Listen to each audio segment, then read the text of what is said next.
So we're reacting to something a bit different. We got a man serving 3 life sentences plus 106 years. I am very, very curious to understand what this man has to say. I got 3 consecutive life sentences plus 106 years.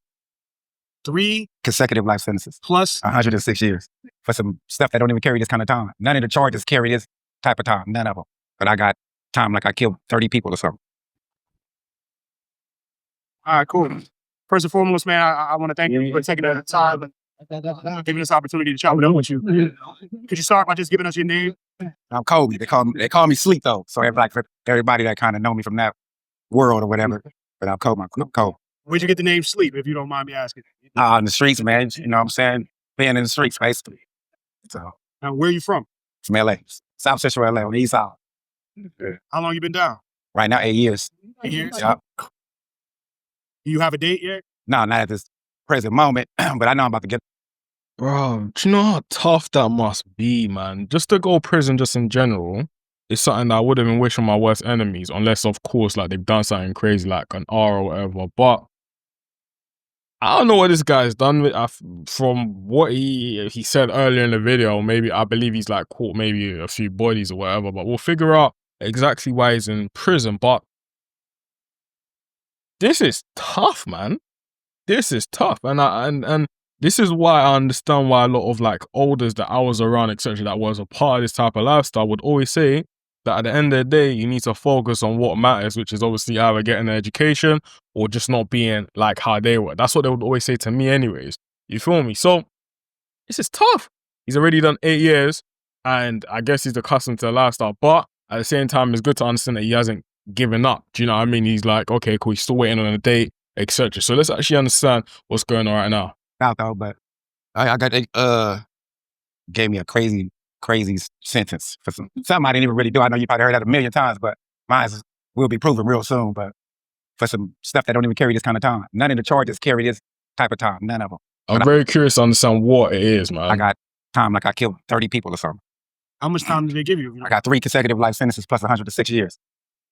3 consecutive life sentences plus 106 years. Now, how could they even do that? Is it gang advancement? Man, it was all of that. It was like it's like what you call creative sentencing, right? So I got conspiracy to extortion. That's my charge. Conspiracy to extortion. They changed. They gave me an alternate. So it's not a charge for like an M or anything like that. Penalty for the conspiracy to extortion to put it under a gang 186.22, which made them be able to give me a life sentence for something that only carried like 3 years. That's crazy, huh? But something they said I thought about doing, they gave me a life sentence for that. But turns out though, they can't do it.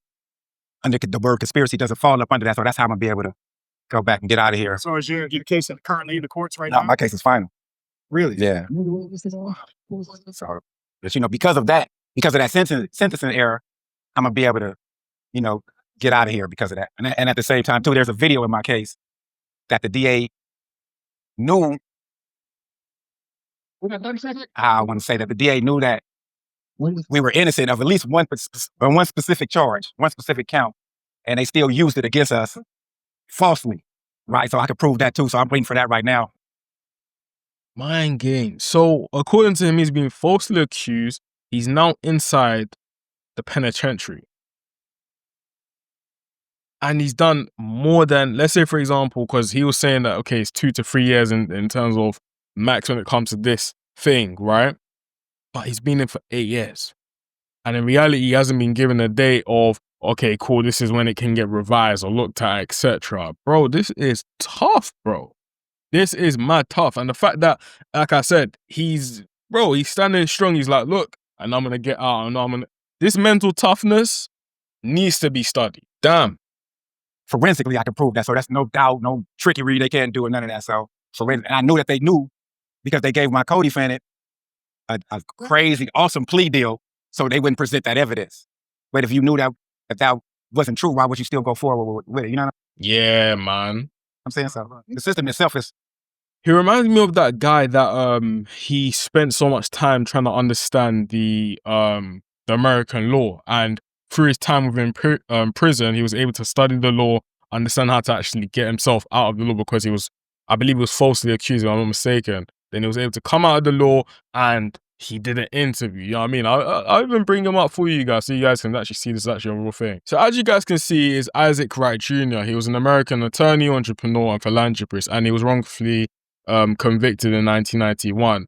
And we got this TikTok over here also just talking about the said guy. Jr. is a man who was wrongly imprisoned for 10 years for a crime he did not commit. Here's what we know, no fluff, just facts. While behind bars, Isaac Wright Jr. did something most people never do. He studied law, not just to understand the system, but to fight it. He used that knowledge to prove his own innocence, and once released, he didn't stop there. Wright became a licensed attorney, and years later, he helped convict the very judge who sentenced him. That judge now exposed for corruption and misconduct, and he had manipulated multiple court cases for personal gain. Now, Wright's legal skills helped him uncover a trail of abuse, and justice was finally served, not just for him, but for others impacted too. This case isn't just rare, it's revolutionary. It shows what can happen when the system gets challenged by the very people it once crushed. A man went from inmate to legal warrior and turned the system that failed him on its head.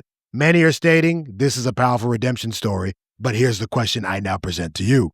If one innocent man can free himself and expose a corrupt system, how many others are still trapped without a voice? Very interesting take as well. And when you actually look at it, a lot of people get imprisoned unlawfully. Like, this is something that is a well-known fact and, again, doesn't necessarily get talked about enough. And the fact that, again, someone like Isaac Wright Jr. was able to come out, obviously by understanding the law, I want to actually see and track this guy's, story and understand whether he's going to be able to come out or not. Because, number one, let's say, for example, by what he's saying, he's innocent, right?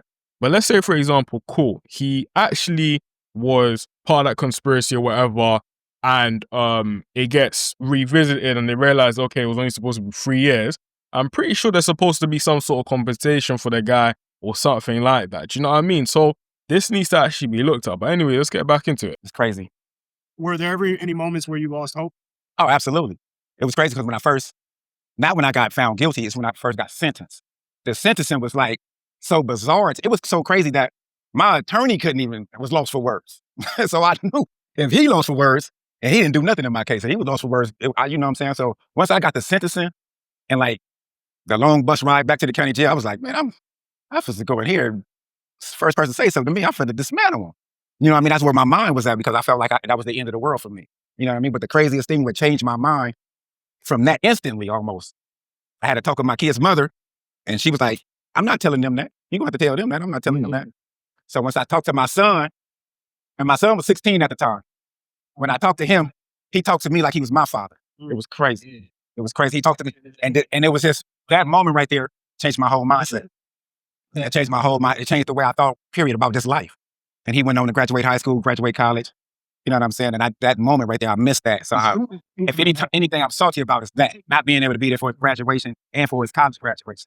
And that's the thing, man. Like, you end up losing so many years of just life in general, man. You miss out on all the birthday parties, all the special occasions and things like that. And that's the reason why I understand why, again, the elders always say, look, like, don't do things that can compromise you and actually get you in jail. It doesn't necessarily make sense, you know what I mean? And in this guy's case, it's unfortunate because, like I said, whatever he got convicted for doesn't actually stand and shouldn't warrant the fact that he's been given over 100 years in prison, bro.